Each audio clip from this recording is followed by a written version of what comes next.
టాలీవుడ్ అగ్ర కథానాయకుడు victory Venkatesh, comedy చిత్రాల స్పెషలిస్ట్ అనిల్ రావుపూడి కాంబినేషన్లో ఈ సంక్రాంతి కానుకగా జనవరి 14న విడుదలైన సినిమా సంక్రాంతికి వస్తున్నాం. కేవలం వారం రోజుల్లోనే 200 కోట్ల క్లబ్లో అడుగుపెట్టిన ఈ సినిమా 300 కోట్ల మార్క్ అందుకుంది. తాజాగా మరో రికార్డు దిశగా అడుగులు వేస్తోంది. సంక్రాంతికి వస్తున్నాం సినిమా 26వ రోజు కలెక్షన్స్ ఏ విధంగా ఉన్నాయో చూద్దాం. సంక్రాంతికి వస్తున్నాం సినిమాలో వెంకటేష్ సరసన ఐశ్వర్య రాజేష్, మీనాక్షి చౌదరి హీరోయిన్స్గా నటించారు. వికే నరేష్, వీటీవీ గణేష్, మురళీధర్ గౌడ్, సాయి కుమార్ కీలక పాత్రలు చేశారు.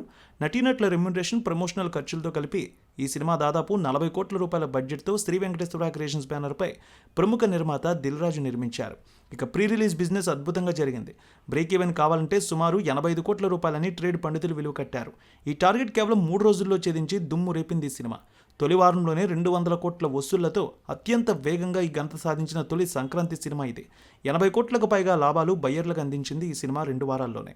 ఏపీ, తెలంగాణతో పాటు నార్త్ అమెరికాలో కూడా సంక్రాంతికి వస్తున్నాం సినిమా దుమ్ము రేపింది. తొలి వారంలో నార్త్ అమెరికాలో $2.3 మిలియన్ పైగా వచ్చింది. వెంకటేష్, అనిల్ రావుపూడి, దిల్ రాజు కాంబినేషన్లో అత్యధిక వసూళ్లు సాధించిన సినిమా ఇది. గతంలో వీరి కాంబోలో వచ్చిన F2, F3 చిత్రాలు 100 కోట్లకు పైగా గ్రాస్తో పాటు $1 మిలియన్ వసూళ్లు రాబట్టాయి. నార్త్ అమెరికాలో $3 మిలియన్ వసూళ్లు వచ్చాయి ఈ సినిమాకి. ఈ సినిమా వసూళ్లు గ్రాస్ ప్రకారం చూసుకున్నట్లయితే తొలి రోజు 45 కోట్లు తీసుకువచ్చిన ఈ సినిమా రెండో రోజు 77 కోట్ల రూపాయలు, 7 రోజులకి 203 కోట్ల వసూళ్లు వచ్చాయి.